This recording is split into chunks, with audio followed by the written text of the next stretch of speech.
Dr. R. Sugurat Samuel is working as professor in physics in SRM University, Chennai. He is also training students for IIT JEE, AIEEE, and BITSAT. He has more than 16 years of academic experience both in teaching and research. He has published a book titled The Complete Handbook of Bachelor of Electronic Science Practicals. It is prescribed book in the syllabus for BSc Electronic Science by University of Madras. He has attended and presented papers in several national and international conferences and conducted many training programs and workshops. He has experience in both regular classroom teaching and also online teaching. His research areas are ultrasonics, polymers, crystal growth, and photovoltaic systems. Welcome to UGC lecture series for BSc Honours in Physics. We have been listening to a series of lectures on the paper Oscillations and Waves for the second semester. This is the second lecture in the series. In the last lecture, we have got the introduction for oscillations. We have derived the equation governing the oscillation on a mathematical model. And in this lecture, in continuation to that, we are going to see another approach for the derivation of the equation for simple harmonic motion. So, let us see what is today's session outline.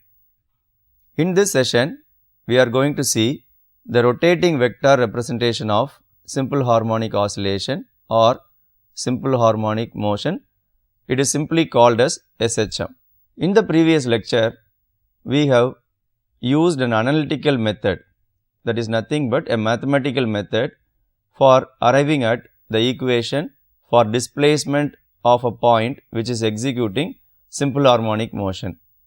In this lecture, as per the syllabus, we are going to approach the derivation of the equation governing simple harmonic motion by another method, that is called rotating vector method.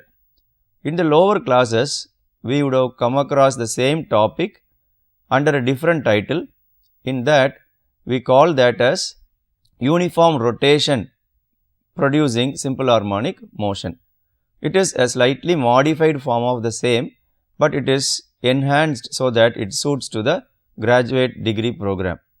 Let us see what is a rotating vector. In the simple harmonic oscillation, which we have seen in the last class, we have got an expression which governs the point which is executing simple harmonic oscillation. When do we call a point executing is simple harmonic in nature?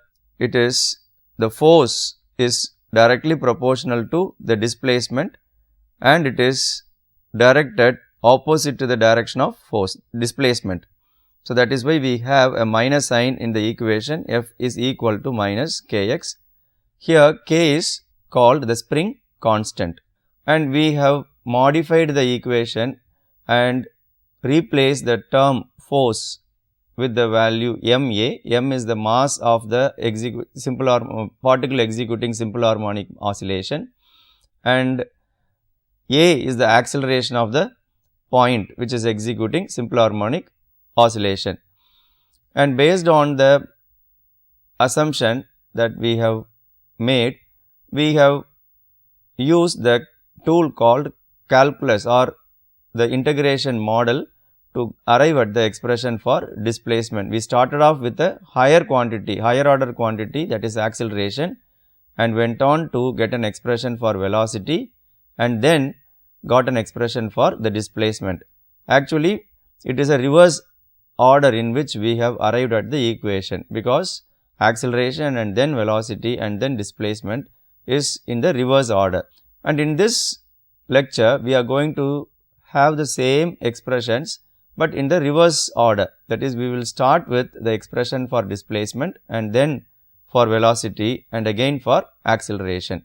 But before we could go ahead with the rotating vector concept, we will quickly have a recap of what we have seen in the previous lecture. As I said, we have replaced the force with the product of mass and acceleration. We have rewritten the equation for acceleration, and we went on to say even if the acceleration is in the opposite direction to the displacement, then also it is executing simple harmonic oscillation. A quick recap of what is K. K is called the force constant, its unit is Newton per meter. According to the above equation, a body executing SHM has a variable acceleration because x will be varying as the body is executing SHM, and accordingly the acceleration will also be varying. Also, the body should have a velocity at the equilibrium position for the SHM to continue. So, these are the inferences we have made from the previous explanation, and we were able to get an expression for velocity like this. In the previous lecture we have derived this, and also the acceleration is also obtained in this manner. Here omega is called angular frequency and A is amplitude.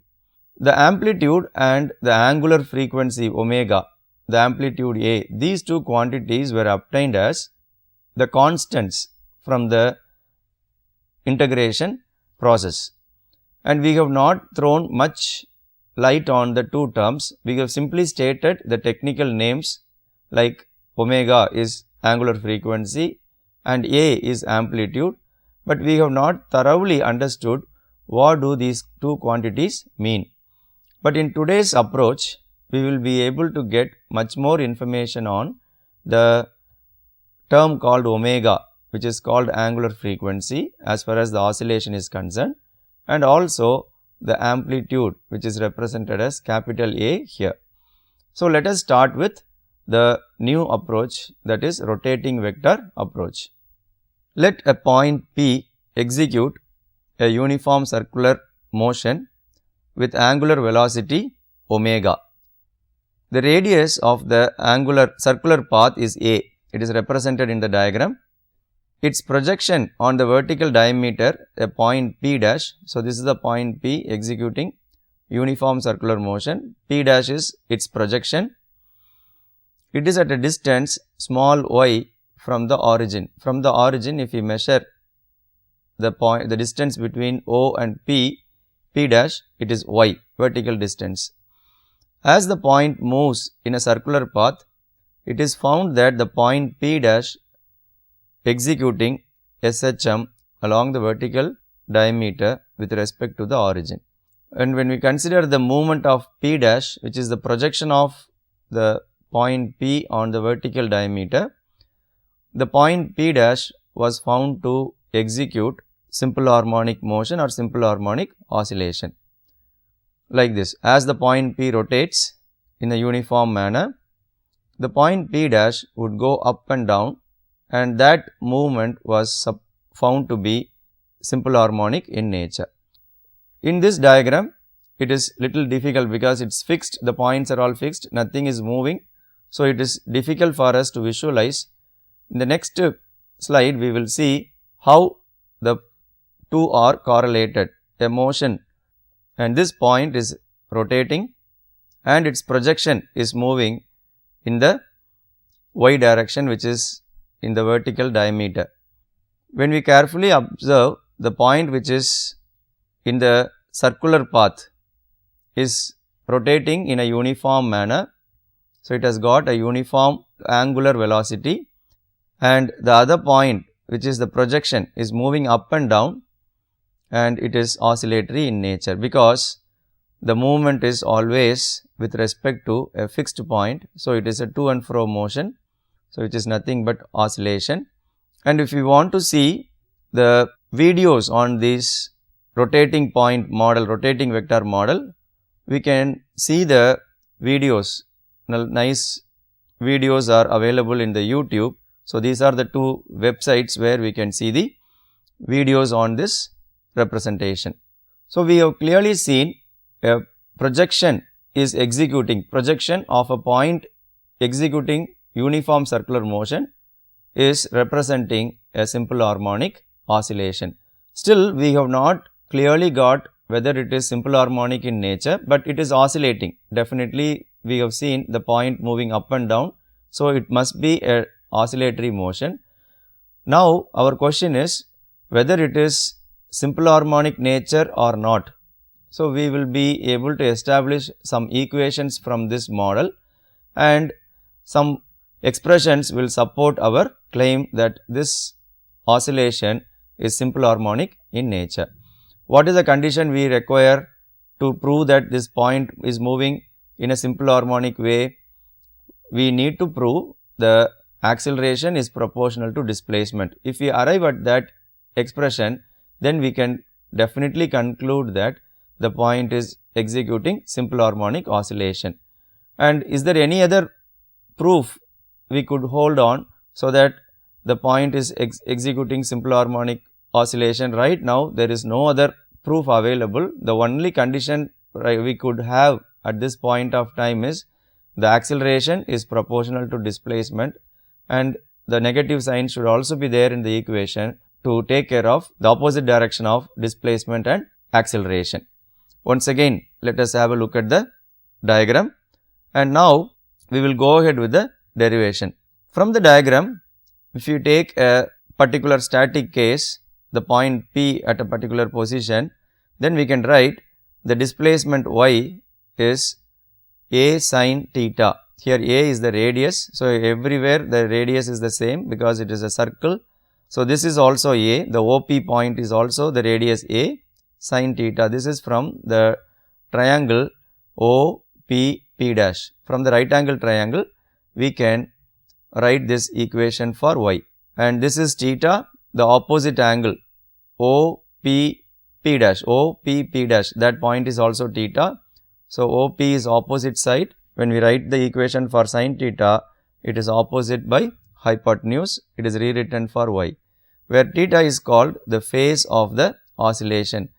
In the previous lecture, we have defined what is phase. Phase is the angular position. In the previous lecture, the angular position, the terminology was not that clear because we could not visualize anything because it was done purely in a mathematical way. But here, this diagram is helping us to understand how the theta is represented. So, it tells the angular position. Though there is a vertical position y, the vertical position corresponds to a particular angle theta. So, that theta is called phase. So, phase is angular position, that is very much evident from the picture right now we have seen. This omega, which is called the uniform angular velocity or angular speed, is nothing but the theta covered per unit time. So, it is theta by t. We can replace this theta with omega t, and thus the equation for SHM becomes y is equal to a sin omega t. At this point, we can very well compare the equation we have obtained through mathematical model. We will do so after a short break.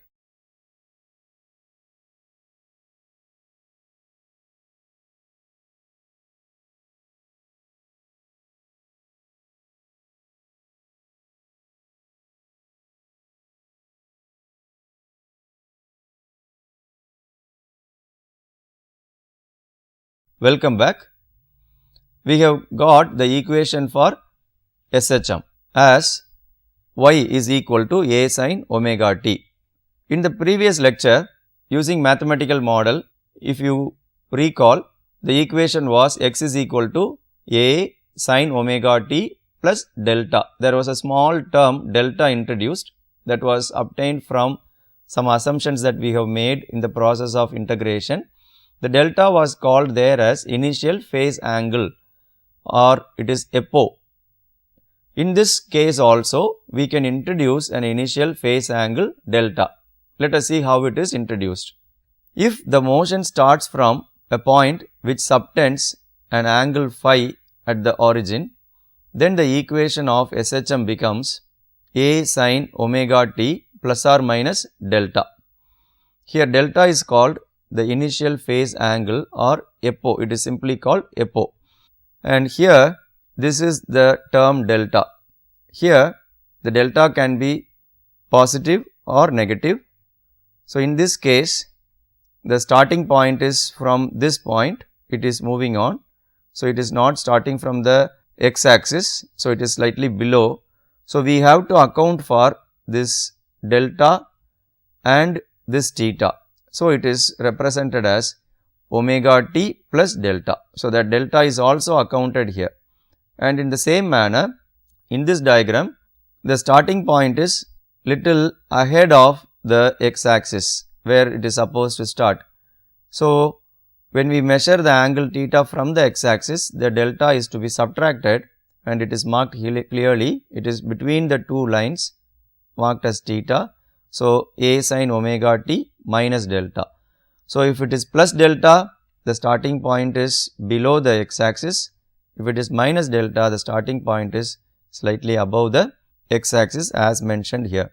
So, we have accounted for the initial phase angle with a graphical representation. So, this diagram supports us to get much more clarity on the term initial phase angle. Now, we will try to go ahead with the derivation for velocity and acceleration. Take the equation which we have written from the rotating vector for the simple harmonic equation, simple harmonic motion. Y is equal to a sin omega t. Y is the displacement, vertical displacement.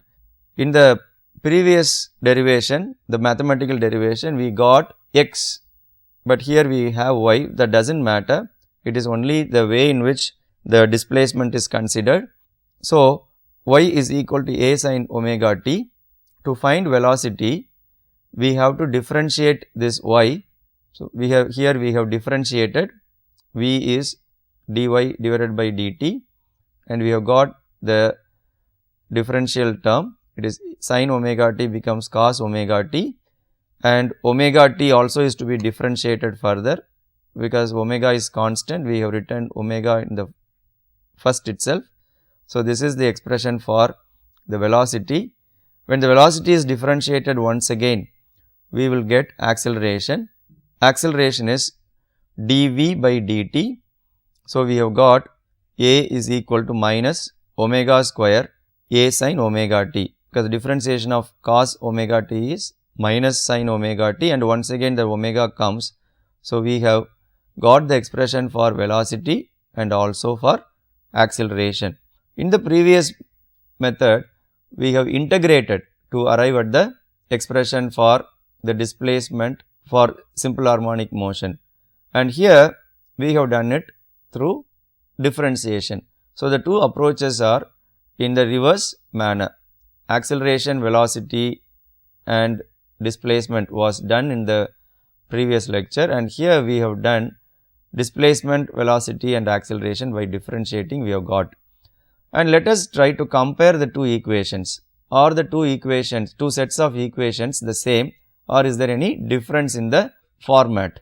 Let us have a comparison, and before that one more method is done by substituting the equation 1 in the third equation. Here equation 1 and the third equation, we can replace a sin omega t with y. So, that is done here, and we have very much obtained the acceleration is proportional to displacement. Omega is a constant, so omega square is also constant, and this negative sign is obtained by way of differentiation itself. So, the acceleration is proportional to displacement with a minus sign taking care of the opposite directions of acceleration and displacement. So, this equation shows it is SHM, and similarly in the second equation we have velocity. The cos omega t, if it is replaced with a term involving sin omega t, we can very well bring the y term here. So, that is done in this case. Cos omega t is square root of 1 minus sin square omega t. The trigonometric identity is used for simplification. After simplification, we have got one more equation for velocity as like this. So, lots of equations we have seen, still there is a stark difference. In the previous slide, we have got the expressions for displacement, velocity and acceleration, and in the present slide also, which we have seen just now, we have got expressions for displacement, velocity and acceleration. Let us quickly have a look at them once again so that the comparison of these two sets of equations would become easy for us. Have a look at the equation 1, 2 and 3, displacement, velocity and acceleration. What is to be highlighted? In all the terms, we have the time involving omega t, especially the time. Once again the time is appearing. That is why the title is given like this, velocity and acceleration in terms of t, the time. But in this slide, once again we have got the expression for velocity and also the acceleration, but here the time term is not there. The final expression for velocity has no time term, but it has got y, the displacement. Similarly, the acceleration has got the term y. So, that is why the velocity and acceleration in terms of y is given as a title. So, what do we infer from these two sets of equations? We can write the velocity and acceleration terms and even the displacement term in terms of time and also in terms of displacement itself. So, there are two sets of equations available for us to meddle with to understand further the oscillation and waves concepts. And let us compare the two equations in a table, writing the equations next to each other. In consolidation, we have got this table and here we have the quantity, it is displacement, velocity and acceleration. The three quantities are written in terms of time as a function of time, as a function of position. This equation is redundant because displacement as a function of displacement is the same. So, that is why it is written like that, and otherwise the other equations are very relevant for us. This is the equation for velocity in terms of time, the same equation in terms of the displacement x, and acceleration in terms of time, the same equation in terms of displacement. So, there are two sets of equations which gives different meaning in terms of time and displacement. As time varies, the velocity is varying, and as the displacement varies or the position of the point which is oscillating varies, definitely the velocity is varying. Similarly, the acceleration also, it is also varying with respect to time and also with respect to position. So, these terms are time varying quantities. The velocity and the acceleration are time varying quantities. They are not constants as far as this acceleration, the oscillation is concerned. In the case of equations of motion, we assume the acceleration remains constant. With that assumption only, we have the standard equations. V is equal to u plus at, s is equal to ut plus half at square, v square is equal to u square plus 2as. Those three are very famous equations of motion. Those equations are used only when the acceleration of the particle remains constant. But in this case, we cannot use those equations of motion because here the acceleration is a time dependent varying one, and also the acceleration is position dependent one. In the coming lectures, we will be able to have much more information on the dependence, how the values are changing with respect to time and position. If possible, we will see some graphical representations on them to enhance our understanding. Before that, let us see a small term called angular frequency. So, we have compared the two equations in this table, and one more quantity remains unexplained. That quantity is omega. Earlier, we called the term omega as angular frequency, and in this approach, that is rotating vector approach, we call the same term omega as angular velocity. So, what is the conclusion? Both are one and the same. So, let us have much more clarity on the term omega by looking at the slide. Angular frequency omega. In the analytical approach, we came across omega as a constant in the integration, we called omega as angular frequency. It was vague to understand at that point. Now, in the rotating vector approach, we have got clarity that omega is nothing but the constant angular velocity of the rotating point. The relation among omega, frequency and time period is given by this equation. Omega is equal to 2 pi f. F is frequency here, and the f and t are inversely related, that we already know. So, it could be written as 2 pi divided by t. So, what is the conclusion? Omega is either called as angular frequency as far as the oscillating point is concerned, and it is also the angular velocity of the rotating point. Numerically, the two are one and the same, and only the way in which we consider the omega in the case of oscillation and in the case of omega in the case of circular motion are different. Otherwise, the values are one and the same. So, let us see the session summary to now. In this session, we have seen the rotating vector approach to SHM and understood the concept of initial phase angle and derived the expressions for velocity, acceleration in terms of time and displacement. And also we have got some information on the term omega, angular frequency. Let us understand, check our understanding by answering these questions.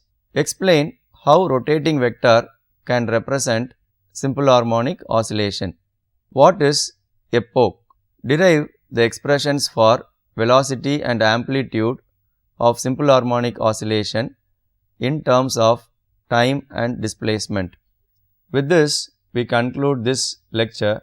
In the coming lecture, we will see the graphical representations of the velocity and acceleration in terms of displacement and time.